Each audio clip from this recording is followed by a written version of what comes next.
பொழுது அது சிக்கரவாய் என்று சொல்லியிருக்கிறார். அவரு உத்தரவு பிரகாரம் நடந்து கொண்டிருக்கிறார். நமக்கு ராகிலி விபரீதம் தெரிந்துவிடும். நான் செல்கிறேன்.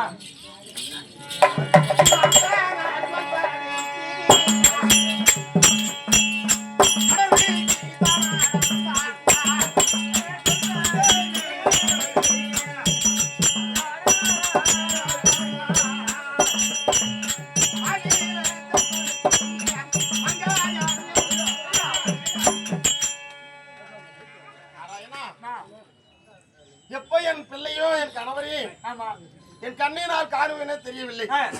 இப்படி ஒவ்வொரு நாளைக்கும் உங்களை நான் தனிப்பிருந்து சித்திரவதை என்னால் அனுபவிக்க முடியவில்லை. நான் எவ்வளோ கஷ்டமா இருந்தாலும் தாங்கிக் கொள்ளுவேன். என் பிள்ளை அம்மா அம்மா என்று எங்க அழுது வாடிக்கொண்டிருக்கிறதோ தெரியவில்லை. சரி, இது சொல்வதற்கு நேரம் கிடையாது. அவர் சொன்ன வார்த்தை பிரகாரம் மாவிலை தெற்பை கொழுது நம்ம மீண்டும் அரண்மனைக்கு செல்ல வேண்டும்.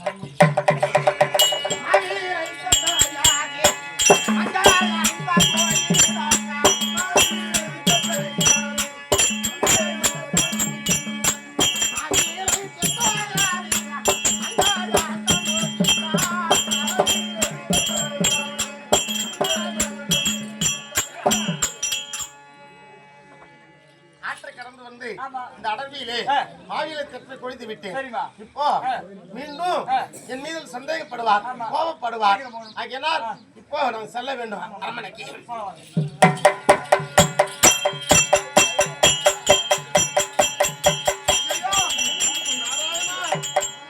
என்ன ஆச்சரியம் கடவுளே!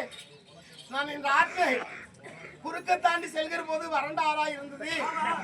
இப்போ நான் தெற்பை கொழுது வருகிற போது இருகரையும் வெள்ளமானது. இந்த நதி எனக்கு அதாவது கங்கையானது பிறண்டு ஓடுகிறது. அம்மா முந்தி நான் பார்க்கும் போது மோசமும் வேறு ஒன்று இல்லை. பெண்போனான் திருமுகாரை விசுபுத நதி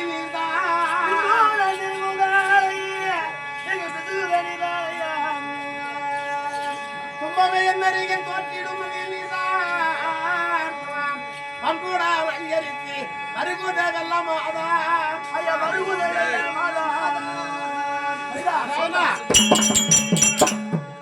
இது என்ன சோதனையே தெரியவில்லை. நான் செல்கிற போது ஆற்றிலே ஒரு சொட்டு தண்ணீர் கூட இல்லை. ஆனா இப்போ நான் திரும்ப வருகிற போது இருகரையும் வெள்ளமாக கொண்டு வருகிறது. இந்த நீர் தலை எப்போ படிவது, நான் எப்ப அரண்மனைக்கு செல்வது? என் மீது குற்றப்பழி சுமத்தி விட்டுவார்.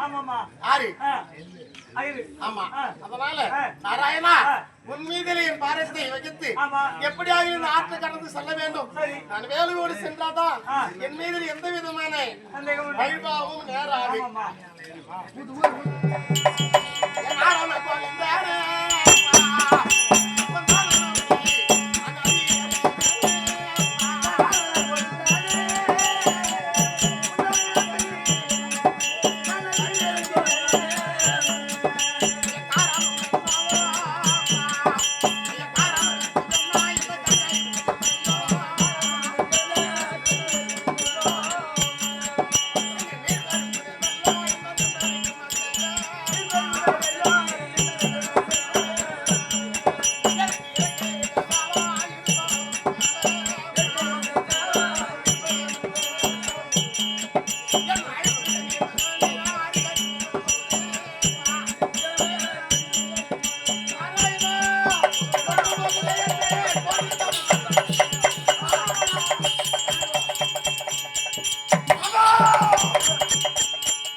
அவளது உயிருக்கு பங்கு பெறாமல் பிடித்து இப்பொழுதோ இந்த ஜானகியை காசி மாநகர் தலைவதித்திருக்கிறோம்.